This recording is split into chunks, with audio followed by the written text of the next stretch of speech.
बातमीपत्राची सुरुवात एका महत्त्वाच्या बातमीनं. बातमी आजच्या दिवसभरातल्या सगळ्यात महत्त्वाची आहे, कारण तिसऱ्या टर्म मधल्या एनडीए सरकारच्या पहिल्याच अर्थसंकल्पात अर्थमंत्री निर्मला सीतारामन यांनी इन्कम टॅक्स बाबत एक मोठी घोषणा केली आहे. यामुळे नव्या कर प्रणालीतल्या आयकरदात्यांना मोठा दिलासा मिळणार आहे, तर जुन्या कर प्रणालीत कोणतेही बदल करण्यात आलेले नाहीत. त्यामुळे जुनी कर प्रणालीतल्या आयकरदात्यांची आता निराशा झालेली आहे.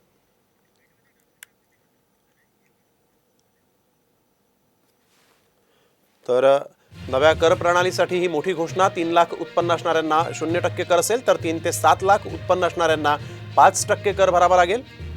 उत्पन्न 10 ते 12 लाख 15%, 12 ते 15 लाख 20% आणि 15 लाखांच्या वर उत्पन्न असेल त्याला 30% टॅक्स भरावा लागेल. तर नव्या कर प्रणालीनुसार आधी किती बचत व्हायची आणि आता किती होणार आहे ते देखील पाहूया.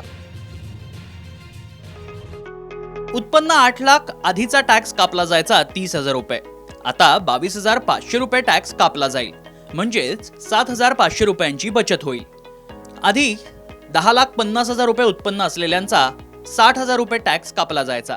आता 47,500 रुपये टॅक्स कापला जाईल, म्हणजेच 12,500 रुपयांची बचत होईल. 15,50,000 रुपये उत्पन्न असलेल्यांचा 1.5 लाख रुपये टॅक्स कापला जायचा. आता तो 1,35,000 रुपये कापला जाईल, म्हणजेच 15,000 रुपयांची बचत होईल. 20,50,000 रुपये उत्पन्न असणाऱ्यांचा 3 लाख रुपये टॅक्स आधी कापला जायचा.